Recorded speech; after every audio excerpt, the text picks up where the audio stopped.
Hello, and welcome to another fully live Friday episode of Hacking with Friends.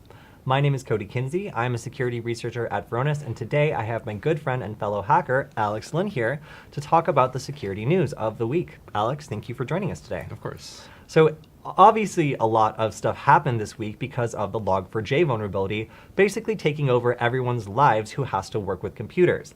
As someone on Twitter said, I'll tell you this for free, it is a bad day to be a computer. And that has been true almost every day this week. So if you are one of the incident responders or anybody who is dealing with the current Log4j crisis, I have much sympathy for you, and I am very happy that I work in marketing.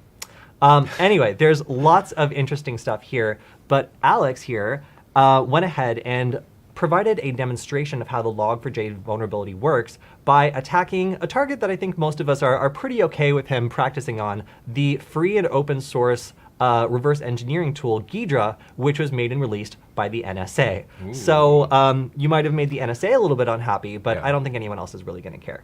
You want to talk a little bit about the vulnerability and what exactly you did to show it off? Yeah, so the vulnerability basically works by, so Log4j is a logging framework that attempts to store information. It's basically just a logger, but there is a feature that comes with this logger where it attempts to download information from external websites or resources and attempts to execute it, specifically Java-based information. So it'll make a request to a thing called an LDAP server, which will then provide a Java object for it to log. And where an attacker can basically have this link to their own website, this will allow them to download custom malware or other malicious code or things like that. So basically an exploit was developed where anything that's running a vulnerable version of Log4j, an attacker can just go ahead and paste a string that links to their malicious website that it then downloads code from and then executes arbitrarily. Yeah, and that is pretty scary because the kind of delivery mechanism for this can be pretty arbitrary. We were seeing people who are having all sorts of success in the early days of this, basically just putting a vulnerability or putting the exploit string in their user agent of their browser and browsing around and managing to get callbacks from various websites they were going to. This is pretty crazy, and there have been some really good tools put out in order for people to find and identify servers that are vulnerable to Log4j, and Canary tokens is probably one of my favorite ones, where they provide you with a link where you can basically use that as the payload in your little exploit string, and it will send you an email and let you know anytime it's been triggered, which is really, really useful. But this is really such a dangerous and serious vulnerability because it doesn't take much skill at all in order to deploy this. Obviously, just sticking this in your browser's user agent is not a very advanced thing to do. So that means that this exploit is available to pretty much anybody who can understand the basics of standing up a malicious LDAP server, or even just using the Canary tokens link to see which targets are vulnerable. Not a lot of a barrier to entry here. So we went ahead and produced a video on exactly what this looks like.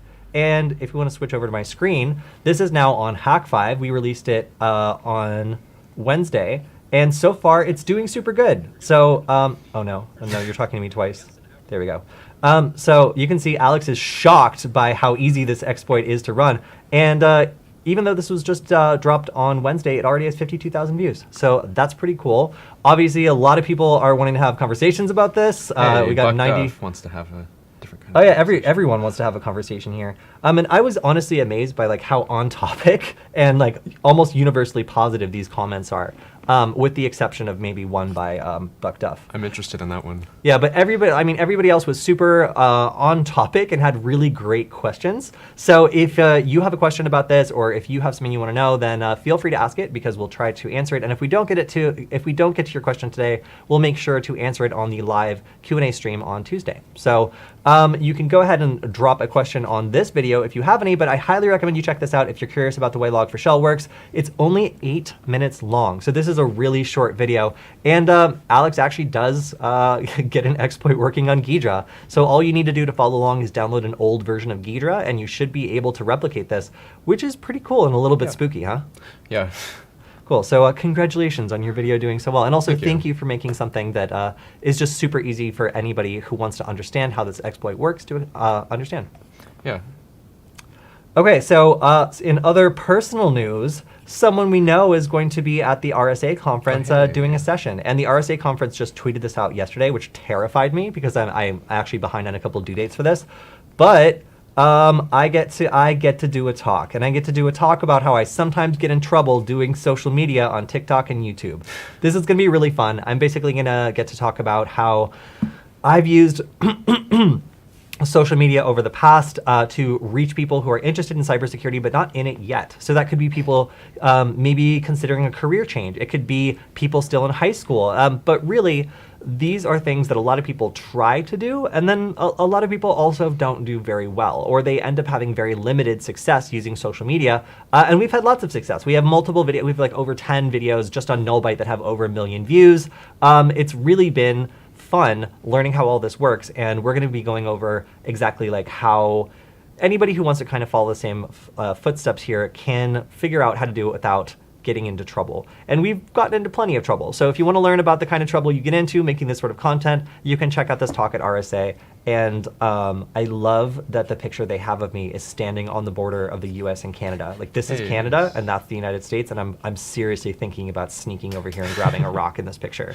So that's great. I really like this. And you can also read my blog, which is actually just a security forward channel. But you look really smug about being on the border. I think I might have already grabbed the rock and it was in my pocket, so I was feeling like I'd really gotten away with something in this picture. Don't admit to crimes. It was just a rock. It was just a rock. Right, you know? right. It was in the gray zone. It was a disputed rock, I'll say, between the U.S. and Canada.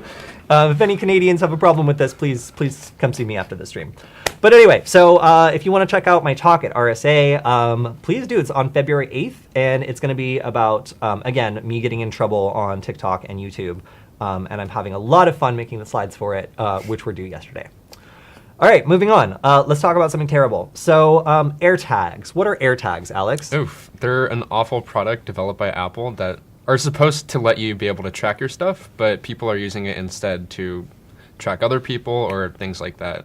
Yes. So AirTags are great, okay, if you want to have a distributed sensor network that's telling you where something is all the time. AirTags are not great if you don't want to have a distributed sensor network telling somebody else where one of your things is all the time. Now, we got to kind of examine this when one time our good friend and fellow researcher Zam gave us an AirTag and was able to tell us the exact flight we left on by monitoring it and seeing when it stopped responded and when it left the ground. So it's really, really invasive, the kind of information you can learn with an AirTag. And lots of people have been, let's say, getting creative with this. On TikTok, I've seen cheating boyfriends that, pull this out of their car and be like, oh no, I'm in trouble. And then I've also seen like things like car thieves, like use it to stick to a car they want to find later. It's really interesting because also I'm an Android user and there was no ability for me to be able to tell that I was being stalked by one of these things. So one of these little tags basically puts out a Bluetooth signal that now, by design, every iPhone is looking for and will basically snitch on the location of as soon as it hears that Bluetooth signal. If you are an Android user, there's nothing here to warn you that all the iPhones around you are basically tattling on a device that is hidden, like in your, in your suitcase, in your bag, on your car. So it was really difficult for someone who was being stalked by this thing to know that this was actually happening. In fact, I didn't get any notification whatsoever until the AirTag started like singing its little song to let someone know that, hey, it hasn't been paired with an iPhone in a while. Maybe this thing is somewhere it shouldn't be. But I mean, frankly, I could just punch out the speaker on that because it's really easy to open these things up, and then there would be no warning whatsoever. So, Alex, can you think of anything bad someone might try to do with these AirTags? I don't know. Track someone. There's a lot of avenues where this could be pretty bad. Yeah. So right now, the kind of issue is if this has not been with its owner, the device that it's paired with for a certain period of time, the only thing it's going to do is it's going to just make a noise. And again, you can disable the speaker so it makes no noise at all, and then you've got a real problem. But what looks like has now been updated is the ability for Android devices to tell whether or not there's an unknown AirTag near them. So That's cool. Let's see, it says it plays a sound within 10 minutes of identifying the tracker, may take up to 15 minutes after tracker is separated from its owner before it shows up on the app. So this is really dedicated to like, has the device been separated from its owner? So, I mean, obviously someone had an AirTag that was with them all the time and you were also with them all the time, it would be pretty annoying for this thing to be alerting constantly. But once one of these Bluetooth tags starts signaling that it's not paired with its owner, that it's basically lost, and starts reporting to the network, that's when it looks like an Android device would be able to detect this and be like, oh, someone has stuck an AirTag on my person, in my bag, on my car, something like that. And with all the sketchy different ways that people are discovering to use this, that is really important. So if you have an Android phone, it's definitely worth downloading this and making sure that there are no sketchy trackers around you. Although I would also say it would be kind of unfortunate if you were also just acting as like another node for this like AirTag sensor network by downloading this. So I'm actually not totally sure if it does that, and I would love to investigate that. But anyway, so that is kind of the nice news about AirTags that we're going to go over today, because there's also some not nice news about AirTags. And this kind of ability for Android users to be able to tell if someone has placed a tracker near them is responsible, frankly, because if you're going to go out there and make a tracker that supposedly has built-in privacy protections, but then like not apply it to like your competitor who like has like more of the smartphone market than you, that's not very kind, and it's not considering all the different cases where this technology is currently being abused and will be abused in the future. Okay, moving on. Do you remember the story I told you, Alex, about the CPU in the JPEG? Oh, that was ridiculous. Or in the GIF, yeah. Yeah. So it's using like a GIF to create a virtual CPU to like be able to execute arbitrary stuff in RAM or something like that. Yeah. So this is talking about the zero-click iMessage exploit that was used by the NSO group. So Alex, do you remember what the NSO group is? I believe they're a ransomware gang, or maybe I'm wrong. Yes. Okay. I'm definitely so the NSO group is an Israeli business that produces basically hacking tools that are supposed to only be used for like governments or like anti-terrorism, but it turns out that it's actually used all the time, sometimes against U.S. citizens. So there was a journalist in the U.S. who was exploited by this, and then more recently, several employees of the State Department that were out abroad had their devices hacked by this software.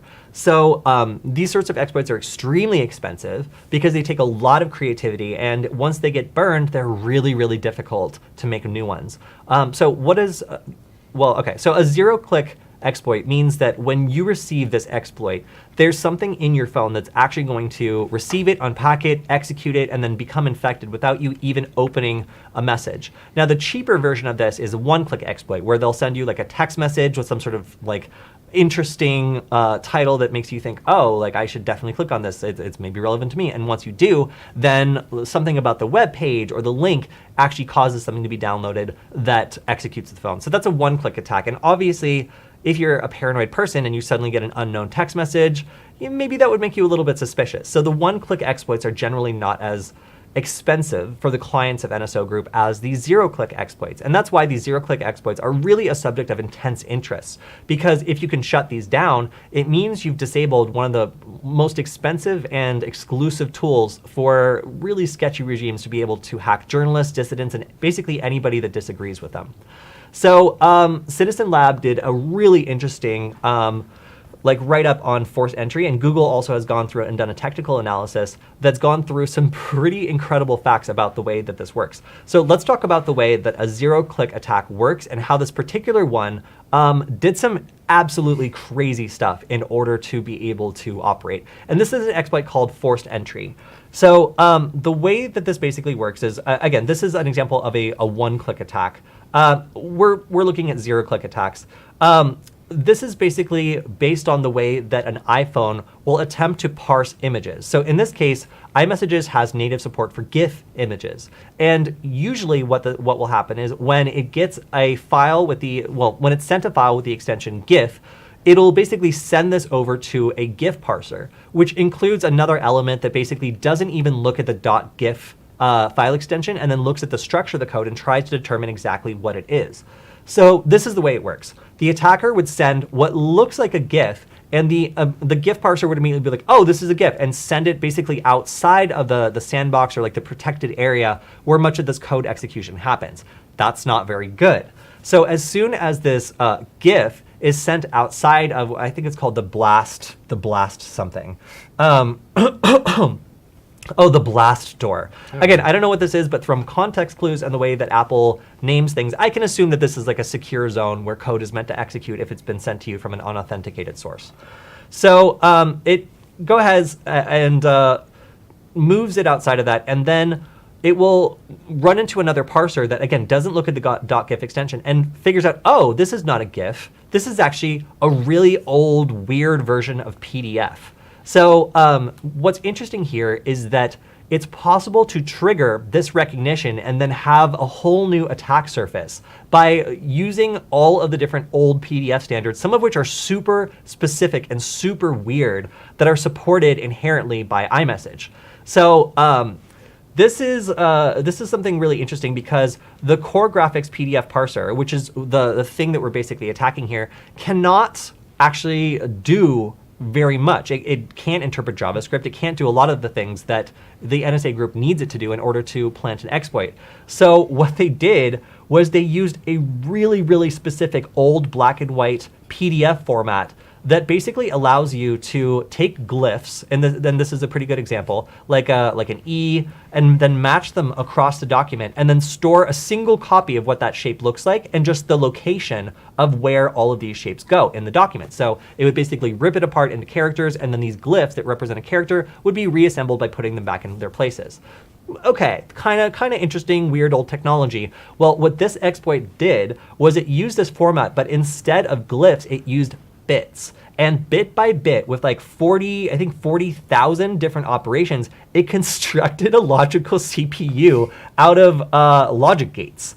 So this is just really crazy. So it goes through and it creates a well, okay, so there's more to this. It overflows so that it's able to write outside of its boundaried area, and it does this very elegantly in a way that allows it to basically just write to other parts of the phone. So that's kind of setting the stage for this next exploit. But once it creates this overflow, it's an integer overflow, so it then allows it to write to different parts of memory that are more sensitive, that it shouldn't be. It then builds this crazy thing, basically a virtual CPU that is capable of executing the code necessary to do the rest of this. So it creates a circuit that basically will run the rest of the code for you. So it makes its own interpreter so that it's not being interpreted on any other part of the phone. It's not going to, like any sort of thing where it could be detected. It all runs in this thing that it constructed for itself.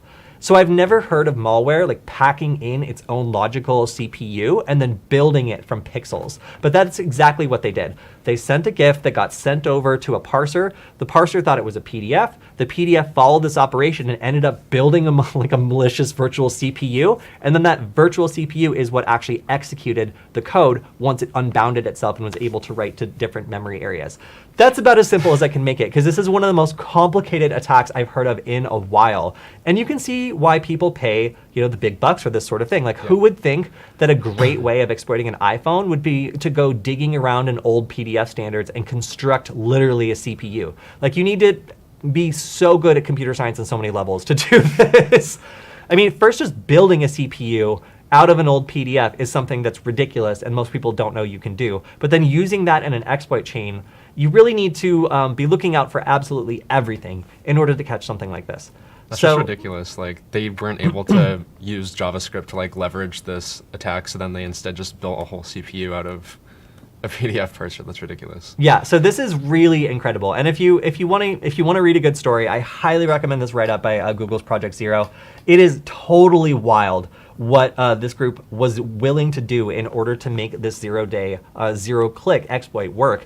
But the way that it works is really what's so incredible, because you're taking advantage of all these convenience features that are built in, and really that's what kind of ended up compromising this here is by trying to include all of these old PDF standards, you end up including things that are so novel and so weird that they can be used for all sorts of stuff that nobody's really explored. And that's kind of the genius behind this attack, is being able to be like, well, if I could only have a CPU in here, I could just execute this attack directly. Is there anything that could become a CPU? Like that's to me like a whole new level of just evil ingenuity. So yeah, very, very cool exploit. Not very cool to have it used against you because you would nothing, just suddenly your phone would be exploited. There's nothing you would need to do in order for this to attack you. Somebody else would just need to pay many millions of dollars to NSO Group, and then boom, it's done. So not a lot of ways for someone to detect this or to even know if they'd been exploited by it. And that's why this is so dangerous and why so many people are kind of pissed about it because, using this to create basically a cyber mercenary group that will work with anyone who pays them is going to create a lot of problems when this gets into the wrong hands or is used against the wrong people, as we see with the current trouble the NSO Group is having. But anyway, very interesting exploit and something I've never seen anything like it, frankly. All right, moving on. So our good friend Marcus has put out a really good tool for people who want to catch the payloads that are being dropped in Log4j exploitation attempts. So there's lots of people out there who are maybe curious about what's happening around them and want to see what sort of payloads people are using or who maybe is dropping these payloads. This is just an example of setting up something that looks vulnerable so it will be detected on a scan and then just basically using it as a way of figuring out what attackers are currently doing. Is it like a honeypot type thing? Okay, that's cool. Yeah, so found payload and saved to file export.class, exploit.class. So yeah, if you want to find out what other people are doing, what kind of attacks are happening, then sticking something out there that looks vulnerable but isn't vulnerable to collect and analyze these sorts of attacks are a really good idea. And Mark is putting one of these up that's supposedly pretty easy to use. Sounds great. I haven't gotten to use it myself, but a lot of people seem to have gotten some use out of this. And it is available from this GitHub repository. So thank you to Marcus for that, because he's been doing a lot of great stuff on the Log4j vulnerability, including a video explaining it, which I will not show because we want people to see yours instead. Sorry, Marcus. Benefit of being the host of the show, right? So yeah, this is just another thread about that GIF to PDF parser exploit. We've already talked about it. I'm still amazed. Okay, fine, Marcus, we'll show it. So here's Marcus's video on how to, just a walkthrough of the way the Log4j vulnerability works. Sorry, Alex, I had to show them. But I will say the only benefit about this, as opposed to yours, is how short it is. It's 3 minutes and 44 seconds. He doesn't even show his face. But mine's cooler. How shy of him. So yeah, this is a very, very short demo of how this works. If Alex is this too complicated for you, or if you keep getting distracted, then you can also go with this 3-minute version by Marcus. And you can see it kind of exploded on Twitter. So yeah, that's really good. I hate this so much. So there is this business that... How do I even describe this? So there's this business, Brink, that is making drones that are supposed to be for security or like other sorts of like helpful applications. And I guess one of my like least favorite things about this is how the guy harps on like mass shootings and how like he decided, the 2017 Las Vegas massacre. He's decided to kind of like justify all these things by being like, I was inspired by this massacre to build drones to make myself a profit. I decided that if it wasn't for that massacre, there might not be the opportunity for me to make drones to make a profit. Okay, cool, we get it. And they're just like, we'll never make drones that are designed to hunt or hurt or kill. Have you ever been tased, Alex? No, I haven't. Okay, well, guess what? It friggin' hurts. So this is a demo that this company put out attempting, by the way, this guy is the one who is behind it. So great. Oh, yeah, no.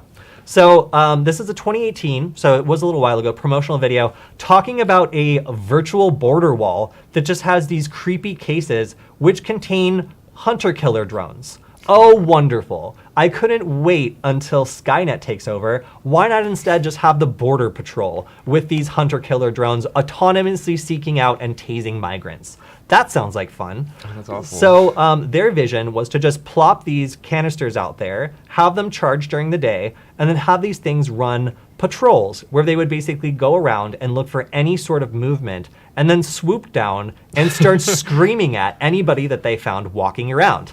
So if the screaming doesn't work, as you can see, we've identified a walker here. The screaming doesn't work. They will come down, yell at you as loud as possible. By the way, it is impossible to communicate with a flying drone. It makes so much noise.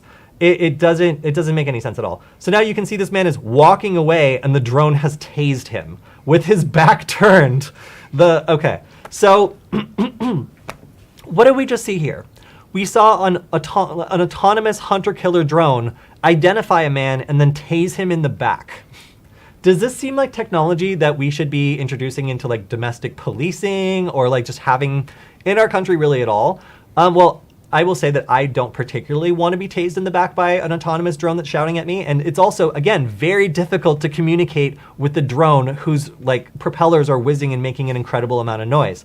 So not only would I not want to try to negotiate with an armed drone that's screaming at me, I don't even think it could hear me.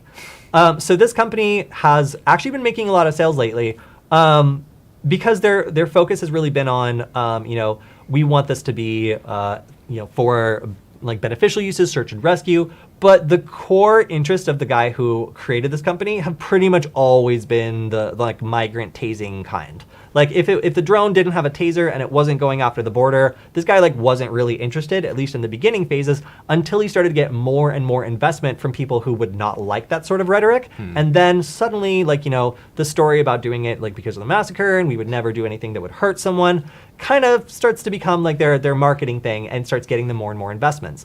But like at the core of the company is this guy who's like first and foremost responsibility, it seems to be creating killer drones to tase migrants. And when confronted with this, the guy's just like, oh, that was so immature. We would never sell this except for the fact that we like pitched it to multiple people. So it seems like they kind of tried to sell it and people just said no because it's a terrible idea. And then it's like, well, don't worry. That video was faked. We never built a drone with a functional taser. We just used the compressed gas charge to fire a taser dart at the actor without putting high voltage through the wires. So basically they just turned off the taser part of the taser and just shot the guy with darts instead. Okay, well then it's fine. I don't mind getting shot with darts. It's just the electrocution part that really bothers me. This is just like one of those. This is one of those stories where when there's people who are coming up with like surveillance capitalism, like, no, this is for the good of us all. You saw this one really bad thing that happened. Now we need this. I'm sorry, but not only do I fail to understand like how this would have helped during the Las Vegas situation, I also don't think that this is technology that our world really needs or that I would ever want to encounter in our country. It's all well and good to make this sort of technology that really does go after and attack people when, there's some sort of legal loophole. Like, oh, this isn't a U.S. citizen, therefore I can do whatever they want. No, it's a very slippery slope when it comes to deploying autonomous drones that are weaponized. And this is something where, I remember that there was a particular case of a police department that had somebody who was like somewhere they couldn't reach them, and they sent the bomb defusal robot with the bomb strapped to it over to the guy and blew him up. So like there all as soon as you introduce this technology, there are always ways where during a certain circumstance or in the wrong leadership, it will be abused and used in ways that was never. I'm sure that the person who built that, bomb diffusing robot is like, oh, I'm helping people, not like this robot is going to be driven up to a guy and exploded. So I am always extremely hesitant when I see militarized or weaponized drones be proposed to do basically anything in like a civil sort of context, like policing, for example. So I am super not on board with this and I don't like it. And I was hoping to die before we start having to fight drones that are trying to like shoot us or tase us from the air, but it looks like it's not going to happen. So this is a very sketchy startup and a very sketchy product, obviously, but it really matters what the motivations of the people behind these sorts of companies are when they start them, because they can say whatever is going to make them money. Really, it's what kind of products they try to develop and try to put into the world that at the end of the day matter. So this is something that looks like they did attempt to sell it and they did attempt to make this product, and you should definitely remember that if you're going to be buying products or giving money to this company. That's sketchy. All right, let's talk about the Nuggets. So we have been working on these really cool cat-shaped hacking tools, which are both hacking tools themselves and then also tools you can use to practice hacking without getting in trouble. The other day I was just looking at the various designs we've made and how far we've come. On the left, you'll see our first design, which was the HackCat version 2.0. And then on the right, you'll see our newest design, which is the S2 Wi-Fi Nugget. And it was only through kind of playing around with these and sticking different microcontrollers in the back and seeing what they were capable of that we got the design that we're using today. So I just wanted to shout out this really cool design that like we've actually kind of put on the back burner that was a predecessor of the Wi-Fi Nugget. If you haven't seen any of the cool stuff we've been doing, you can check out the Hack 5 channel where we've been covering a lot of CircuitPython stuff, including using these things to make a malicious keyboard that will inject codes. So stay tuned if you want to see some more interesting stuff on the Wi-Fi Nugget. I just wanted to give a shout out to this old design because it was so cool and really cute. And you could literally like swap out the microcontroller on the back. It could be a D1 Mini, it could be an S2 Mini, it could even be an ESP32 Mini. So yeah, it was really, really cool. And I kind of miss this design, honestly. I just want to give it a shout out. We've come a long way from that, going from like a completely through-hole clunky little board to all surface mount.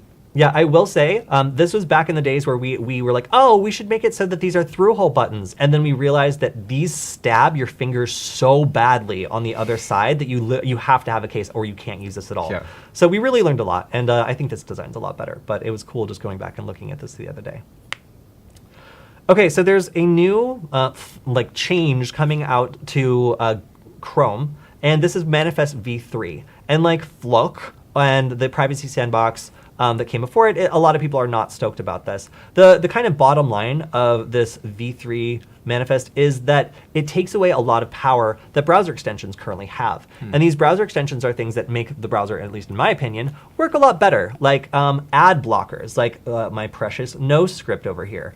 So these will be significantly eroded in terms of what they can do and how the browser can get around them as soon as this is implemented. You can see a lot of people, including, I think, someone from my precious no script, Giorgio, are very upset about this. Are they just taking it away, or what are they exactly doing to browser extensions? So it's basically, as Giorgio was saying, it's shrinking the extension capabilities and web browsers' freedom to customize their browsing experience by basically making the browser capable of overriding the browser extensions and basically limiting what it is they can do. And obviously, a lot of these people use these browser extensions to get away from advertisements. Like, we don't want to be constantly bombarded with ads, and that's the function of a lot of these browser extensions. And Google is making a browser that is supposed to be for its users, but increasingly, it's been demonstrating that this browser is more of an agent of Google than it is for you. And that's upsetting a lot of people. So I currently use, as you can see, I'm using Firefox.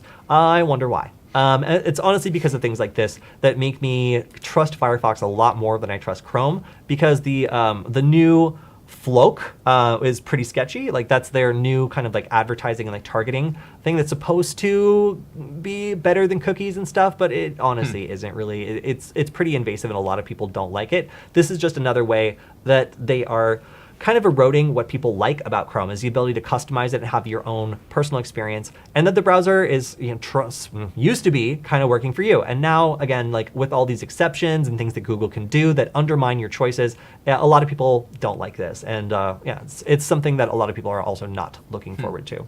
Yeah, I like my browser to be a browser, not something that tracks me and doesn't let me like put an ad blocker or things like that on. That's yeah, and it really is a conflict of interest here between like, one of the biggest advertising companies in the world and then you. It's like they are trying to advertise to you and they're making products which facilitate that. So some of the erosion they've done towards features that allow you to control that experience and control the amount of advertising you're bombarded with is pretty bad. Like and not very useful to the people who are using the browser. It's much more useful to Google's ability to target you with ads. All right, so let's talk about ransomware and Log4Shell. I'm sure you guys want to hear those two words together in a sentence after this week. So looks like the first public case of Log4Shell vulnerability being used to download ransomware has been discovered by researchers. And of course, there are also some we call them top tier ransomware actors who have been dropping as well. So Consari is the type of ransomware that's been dropping. And mostly what I've seen in reports is that this is attacking like Minecraft servers, like self-hosted Minecraft servers, which I'm like, how much money are you expecting to get from like ransomwaring a Minecraft server? Like $20? Like, what do you, oh no, you like brick someone's like thing that they do in their spare time because they can't afford a therapist. Like, you think that they're gonna like pay you like $1 million to get access back to their Minecraft server? No, sir. So anyway, I do not totally understand like what is going on with this or what the purpose is. It looks like yeah, here we go. It drops a notepad file. This one's really sketchy. Your files have been encrypted and stolen by the Consari family. Ah, yes, the Consari dynasty. If you wish to decrypt, call what they call you. You call them. Okay. If you do not know how to buy BTC, use a search engine and find exchanges. Do not modify or delete this file or any encrypted files. If you do, your files will be uncoverable. Your ID. Yeah, I have written better ransom notes in my demonstrations than this. But interesting. What's really funny, though, is they said apparently that's like some fake business they're pinning it to, or rather a business that doesn't even seem affiliated with ransomware, I forget what it was. Yeah, so... A shop owner, yeah. So someone is also saying that this is possibly a wiper. So do you know what a wiper is? It just deletes your information. Deletes your stuff. Yeah. So it uses valid encryption, and it is secure, so you can't get the files for free. But it doesn't seem to have a way to contact the guy that did it. So like something bad happens to you, you get a note, but like there's no real way to get in touch. So your stuff is just kind of gone, which is terrible, obviously. But yeah, this is just like one of those inevitable things that people are going to be using this for ransomware. And it's just funny that some of the first ransomware, again, targets like Minecraft servers and doesn't really, here we go. Here's the follow-up. Yeah, so it's targeting self-hosted Minecraft servers. Again, self-hosted Minecraft servers. So like what do you expect to get? Some poor kid hosting it out of his mom's garage. That's what I'm saying. That's so sad. So in this case, an adversary sends malicious in-game messages to a vulnerable Minecraft server, which exploits it and returns an attacker-hosted payload on the server and connected vulnerable devices. Which, I mean, you guys, it's Minecraft. Like, this is literally a game. So, I mean, yeah, define your Minecraft, or just pull it off the internet for a minute until this all gets sorted out. But yeah, of all the different things that could be attacked by this ransomware, I'm going to say I'm kind of happy it was self-hosted Minecraft servers.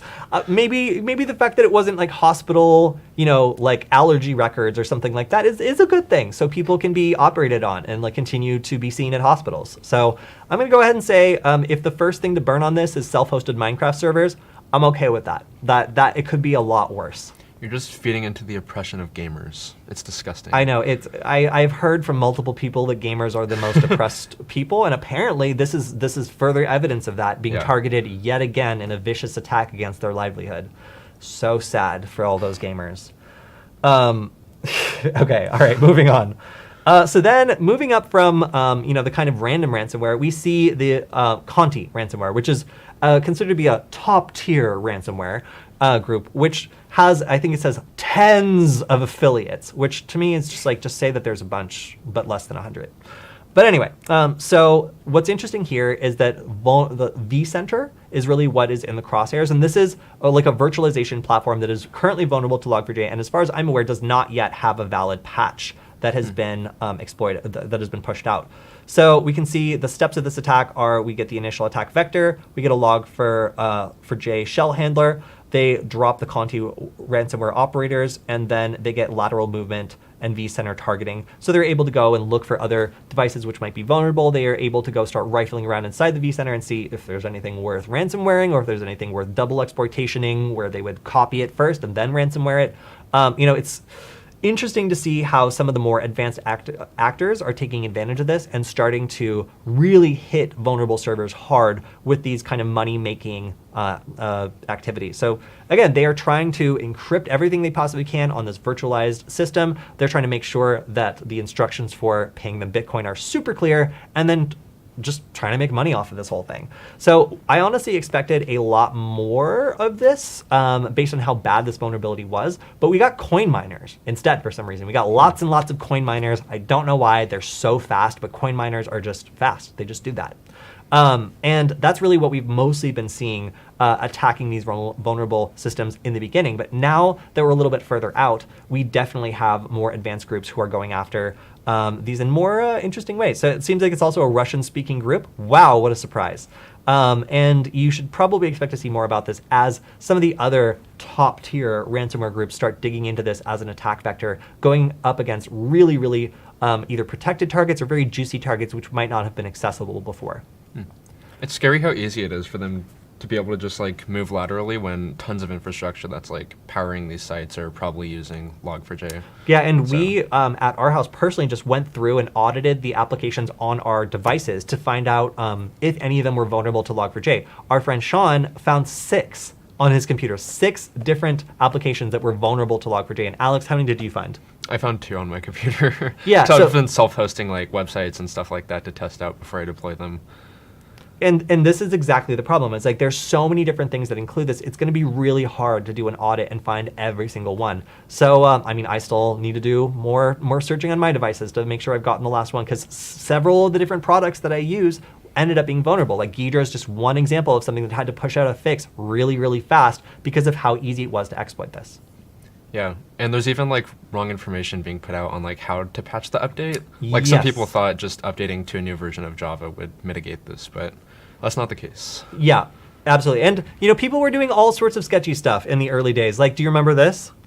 Oh yeah. Yeah, so this is just using a Wi-Fi SSID in order to put out the exploit string for Log4j. So this is just a canary token exploit. So as soon as anything makes any sort of request to this address, then it should call back and let us know that it happened. And also, I don't even know if this works. Like, I don't know if some server is actually going to go through the trouble of following the bit.ly link all the way to its endpoint. I think we actually got a few hits on it that weren't me inadvertently clicking on it. So I think it was a success. Yeah, so just like our goal was like, if we just put this as a Wi-Fi SSID and just drive around, is it possible to get any callbacks? Like there's all sorts of crazy stuff going on right now with doing this. And yeah, it's going to be interesting to see as this develops, like what kind of things are discovered to be vulnerable and whether or not crazy shenanigans like this actually work. It's one of those things where you got to try it in order to find out if it works. Maybe there are a bunch of routers or firewalls or surveillance devices that are parsing using Log4j, and if I just create this access point, then it's going to log the SSID into a log, and boom, I have access. So that would be pretty funny if you found out, you know, like the FBI was like spying on you because you accidentally exploited their Log4j or something like that. So, you know, you never know. But we tried all sorts of crazy stuff in the early days. This was my favorite. It's scary how easy it is, but I also like that Canary Tokens gives you an easy way to like gauge what is getting hits from that link. Could you pull that up, actually? Yeah. I think that's a really good resource. So our good friends, Canary Tokens, did jump on this really early and make something that makes it super easy for you to determine whether or not something's vulnerable. If we switch over to Alex's screen. Yeah, so this is the Canary Tokens site, and they basically offer a service where you can just grab a URL at a custom domain that they let you generate. And you can see there's different types of tokens that you're able to create, but the most recent one they made was being able to detect Log4Shell. So after you create a Log4Shell token, and I'm just going to go ahead and use a random email, let's see, test@gmail.com, Log4Shell test.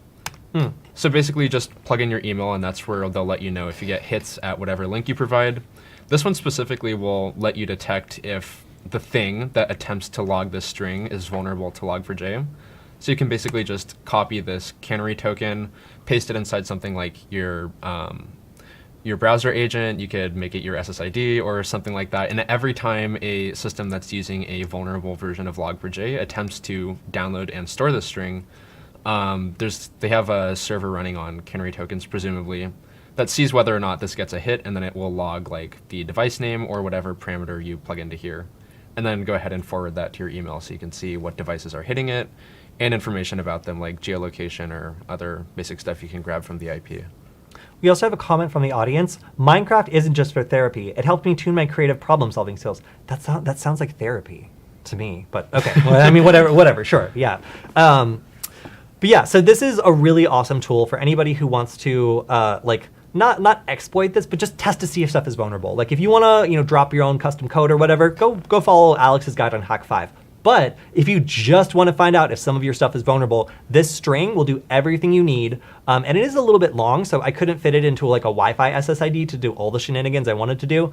But it is perfect for anybody who just wants to find out what's vulnerable and wants a simple string without having to stand up their own LDAP server or whatever and have canary tokens do the hard work for it. So really, really cool. But then again, some people have also pointed out, like, if you work in a highly sensitive company, like, maybe don't use this, because you're basically like using a string from some other company that's downloading and executing some stuff from their server that you don't like really 100% know what it is. So if you're an individual, you're probably fine. But if you work for like a government agency and you're just like, oh, cool, canary token, and then you like fire it into the midst of your servers and then it comes back with like lots and lots of vulnerable things, that's bad and you could get in trouble. So let's just say you should know better than that. But don't use this canary token if you work in a highly sensitive environment. It's based from another company and your boss is going to get mad / think that you've already been exploited. All right. So moving on, let's talk about this. So I am so confused by this. This came out earlier this week and I was like, cool, I love flaws in Wi-Fi, Bluetooth, and other stuff. So let's go over to this bleeping computer and figure out what the hell is going on. So it says, okay, so there are all these like system on chips, they share components, you can use that to like attack them. I'm like, okay, well that sounds kind of cool. So what's the deal? Like, how do we do it? Remote code execution, memory readout, denial of service, sounds awesome. What do I need? A computer? What do I do? To exploit these vulnerabilities, the researchers first need to perform code execution on either the Bluetooth or Wi-Fi chip. What? While this is not very common, remote code execution vulnerabilities affecting Bluetooth and Wi-Fi have been discovered in the past. Like when? That's like so generic. Okay. What? Yeah. So here's. In order to hack it, you must first have been able to hack it. Yeah, that's what I'm saying. So like this headline, I was just like, wow, this seems really bad. This seems really bad. But then like you need some other exploit in order to start. Like basically, you need to be able to execute code on this chip anyway. So then once you do that, then you can you can do some stuff, cool. But these CVEs, I have tried to copy and paste them to find out how severe they are, and none of them seem to be real. Like yeah, that's what I'm saying. So if I like take this and I just like paste it, this doesn't go anywhere. Like it doesn't go anywhere. See? So like I was trying to find out like, is this really serious or not? And like I literally can't. So I'm taking the story with a grain of salt because when I search for the CVE, I literally find the articles about it and then like where it should be. I don't know what CVE.report is. See, like reserved. I don't know what that means. Some people like tweeted about it, but like there's no score. Yeah. Like I don't know how severe this is. So I hate the story, Bleeping Computer. I hate it and I don't appreciate it because I am only confused by it. It sounds like a really serious vulnerability. Oh no, they're gonna steal my passwords from my Bluetooth. But like what? Like it seems like you would need to already have hacked it in order to hack it again worse. Yeah, so it's like an attack dependent on another attack that depends on vulnerabilities that don't even have any substantive documentation. Maybe I'm spoiled by Log4j, you guys, where like it's so easy that like a child could do it, but like I'm honestly just not impressed by this attack. I'm sorry if you're the researcher that found it. It sounds really cool when you like say it with this headline, but once you read it and it's just like, oh well, you can't do this unless there's some other thing that's extremely rare, but it has happened in the past. Like I don't care. Like is this bundled together as one exploit? Does this work, or like is this only if something else is vulnerable? It seems like it's only if something else is vulnerable, which puts us firmly in the I don't care about this category. If I'm wrong, if you're the researcher that found this and I'm totally wrong, please let me know. It's just sometimes like if I'm a layperson and I'm reading this, I'm like, oh no, bugs and billions. Like I'm on Log4j mode, so I think this is like really serious. And then when I get down here and I'm just like, oh, it needs to be exploited by something else. It doesn't really happen. It's like, well, then why did you waste my time? I'm over here dealing with Log4j, bleeping computer. So I'm mad about this one, mostly because I retweeted it like without fully reading it. I like read halfway through it. I was like, sounds bad. And then I was reading it today. I'm just like, what the hell? Like I couldn't even demonstrate this if I wanted to, which like to me just means like it's not that bad. So there's no CVE score. I can't seem to demonstrate this. There's no proof of concept I can find. So thank you for Bleeping Computer for mildly gaslighting me on this one. I got way more excited than I was entitled to be about this particular flaw. Yeah, like what is this? It's nothing. If somebody else has more information on this, please drop it because I'm interested. All right, All right. So I'm still mad about that. We already talked about this. Let's talk about Starlink. So Starlink has an authentication chip, which has been the target of some people trying to figure out, what they could do with it, if they could exploit it, if they could access it. And it looks like, yeah, you can. Somebody ripped the authentication chip out of Starlink and managed to connect it to the Raspberry Pi, cool. connected it to the vendor's library, and then did tests on it. So this is really, really cool because Starlink is obviously, space technology. They're trying to make this really secure. They're also trying to protect their assets, and one of the key components of that is this auth chip, which, as you can see here, was just cut right out of the board. It is. Yeah, It well, communicates over what, I2C? it maybe? looks like something like that. Yeah. Yeah. So there is more of a write up on this if you want to check it out. It's really, really cool though, because we have Starlink and we have not messed with it nearly as much as these people have. Of course, there were some other Starlink related things. I think there was one mentioned in the Hackaday article that was talking about how they found an unauthenticated endpoint, but not quite as cool as just strapping an auth chip to your Raspberry Pi and being able to get into the security suite. Yeah. Nice.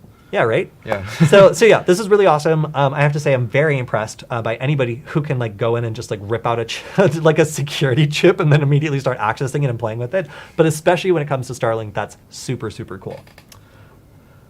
Okay, so this is another thing related to AirTags. I probably should have done this to the beginning, but I've seen people on TikTok find AirTags stuck to their cars, and this could be anything from a spouse trying to catch you cheating, or an ex trying to find out where you're going, to car thieves who are trying to steal vehicles by locating where they're garaged by just sticking an AirTag to it. So certainly makes it a lot easier to know where a car is going to be if you can have every single iPhone in the area snitching on its location. And if this person was an Android user and they hadn't downloaded the application that allows them to look for AirTags, they might not know that this thing was following them. And these sorts of applications are exactly what Apple doesn't want to talk about when it comes to... I don't want to talk about it. Yeah, and Alex doesn't want to talk about it either.